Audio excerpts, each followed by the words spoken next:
আমার একটা প্রশ্ন ছিল। জি। আমি মানে 30টা রোজা রাখার পর যে ঈদটা আছে, ঈদটা মানে কিরকম করে কাটালে ভালো হবে? মাশাআল্লাহ, খুব সুন্দর প্রশ্ন করেছেন বাবু।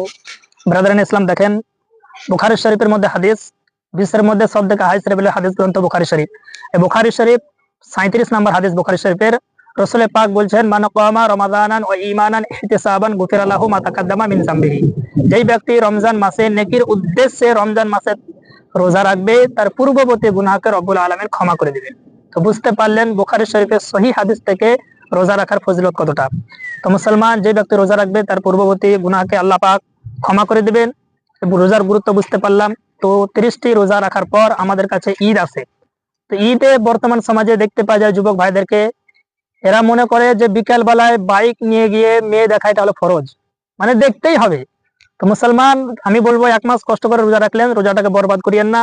ওই একটা দিন চেষ্টা করবেন বাড়ির মধ্যে থাকার। আপনার 30টি রোজা রাখলেন আল্লাহকে সন্তুষ্টি করার জন্য, একদিনে আপনি রোজাটাকে ধ্বংস করতে যাচ্ছেন। তো মুসলমান, একটা মেয়ের দিকে দেখা কত বড় জঘন্য হারাম কাজ।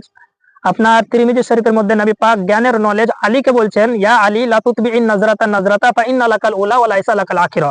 হে আলী, শুনে নাও, ইচ্ছাকৃত অনিচ্ছাকৃত ভাবে কোনো মেয়ের দিকে যদি তোমার প্রথমবার দৃষ্টি পড়ে যায়, সঙ্গে সঙ্গে নজরটা ফিরিয়ে নেবে। ফা ইন্না লাকাল উলা ওয়া লাইসা লাকাল আখিরা। দ্বিতীয়বার যদি মেয়েটা দিকে তাকাও, সেটা তোমার জন্য গুনাহ হবে, গুনাহ হবে, গুনাহ হবে।